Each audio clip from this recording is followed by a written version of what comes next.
Bats, Nak. Puntahan ko na si mamay mo, ha? Ikaw munang bahala kay Billy. May sinit pa rin yun, eh. Okay po. Bats. Nak. Ano, may sakit ka rin ba? Ang problema? Ha? Hindi. Pawi. Nalulungkot po kasi ako eh. Hanggang ngayon, wala pa rin pong tumatawag doon sa in-applyan ko. Tapos yung racket ko naman po sa JA, once a week lang po yun. Hindi naman ako mabubuhay doon. Tapos wala pa si Kakay.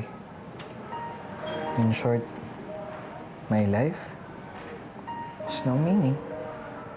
Naman ako nag-iisip ng gano'n. Eh, maayos din yan. Tama kami ng mami mo. Okay na kami ngayon. Dati hindi. Ngayon, okay na. Ayos na. Naiinggit po ba kayo? Hindi, anak. Hindi ako nangiinggit. Sinasabi ko lang yung example. Huwag ka mag-alala. Dadating yung para sa'yo. Ha? Okay po. Teka. Pawi! Ang nakalagay po dito? Caution. Hot. Okay po, pero para may kulang. Kulang? Anong kulang? Di ba mas maganda kung caution, hot, ako? Oh. Ang galing mo, anak, ha? Pero pag may nakita ko, bibiling ko yan. Talaga po? Oo! Girls, take 10 na to, ha? Hindi po kayo nakabend ng maayos, ha? Ayusin niyo yan. Let's take 15. Ayusin niyo yan. Ay. Tama. Okay ka lang? Kamusta na nga pala si Billy? Eh, okay na naman siya. Lagnat na lang. Alam nyo, Toti was really worried about her. Bakit ba siya nagkasakit? Baka hindi niyo naman siya binibigyan ng tamang vitamins, ha? Pinakakain niyo parang kahit kalabaw. Sinasabihan pa nga namin, hinay-hinay, baka mapagod. Eh, ganun talaga eh. Workaholic siya eh. Dahil meron kasi siyang dapat bayaran na utang. Kanino siya may utang? Sa mga boss niya.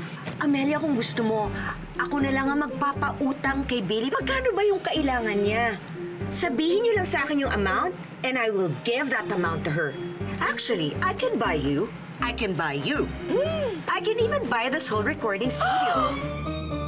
Parang tama naman na hindi tinanggap ni Pawi yung offer ni Tita Beatrice. Kasi unti-unti ko na rin naman pong nababayaran yung utang ko. Ganon ka ka-close sa mga boss mo? Unti-unti? Eh baka naman pwede mo naman bayaran ng isang bagsakan lang. Eh, mababait naman po kasi yung mga boss ko. Naging magkakaibigan na rin kami. Sige nga, kung kaibigan mo nga talaga sila, may challenge ako. Ano ang paborito nilang pagkain, lalo na si Ethan? Hindi ko po alam. Hobby? Bakit niyo po ba tinatanong? Oo nga, ate. Ba't ba tinatanong? Wala. Ay, magandang gamay po, May. Tita, Pawi. Ano yan? Pawi. Eh, ako, anak. Wala po ito. T-shirt lang po.